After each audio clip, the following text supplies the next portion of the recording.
Carole, vous êtes une des exposantes artisans sur le marché de Noël. Et tout à l'heure, les chambériens qui passaient à 14 h, alors que le marché était ouvert, les chalets étaient fermés. Hein. Alors, expliquez-nous pourquoi. Oui, tout à fait. Alors, le marché a été fermé en accord avec l'ensemble des artisans commerçants du marché de Noël, tout simplement parce qu'on n'est pas dans des conditions qui nous permettent de réaliser notre travail de façon optimale pour un beau marché de Noël. Alors aujourd'hui, ce qui ne va pas, c'est que par exemple, on paye pour un chalet, pour une ville, sur un marché de Noël, et aujourd'hui, on est sur une ville, effectivement, moi ça fait 4 ans que je fais le marché, qui se vide de plus en plus. Aujourd'hui, en extérieur, on nous impose des barrières depuis midi. En fait, c'est ça qui clairement nous a un petit peu fâchés. Jusque-là, on avait un ruban de rubalise qui n'était pas vraiment symbolique du marché et de l'esprit de Noël. Surtout qu'on est en extérieur avec à 200 mètres un marché alimentaire qui est complètement libre d'accès, sans aucune restriction, etc.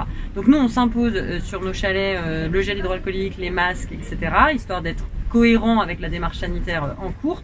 En revanche, en extérieur, dans un centre-ville où les ruelles sont déjà étroites, imposer aujourd'hui des barrières qui viennent gêner les habitants, gêner les commerçants, gêner les livreurs et nous empêcher finalement de vendre, c'est complètement incohérent. C'est pas ce que tu appelles comme ça. Après, tu sais, les plantes, elles ont un nom par région, des fois par village, tu sais, donc... Et on paye un prix qui est plutôt élevé et très fort. On essaye de faire vivre le centre-ville de Chambéry afin que les commerçants soient également heureux et contents. Les usagers nous font comprendre que clairement, ils sont déçus de ce marché. Il n'y a pas de communication, il n'y a pas de vie. Et puis surtout, il y a un accès qui est empêché au chalet. Et ça ne nous va plus du tout. C'est incohérent avec l'esprit du marché de Noël.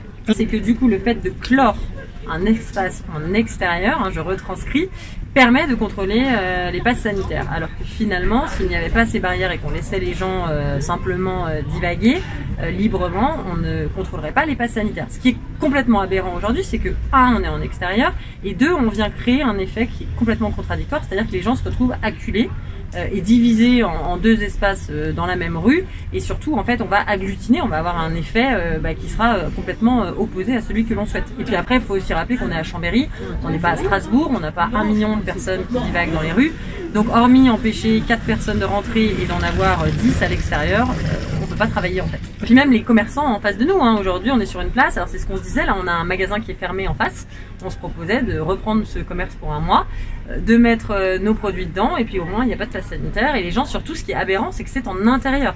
Donc là, dans une rue, en extérieur, en plein air libre, non. Et si, surtout dans les magasins, en fait, on n'a pas ces mêmes règles. Puis au-delà de ça, on avait aussi des problématiques en interne. On a une communication qui a été très mal faite par la mairie de Chambéry.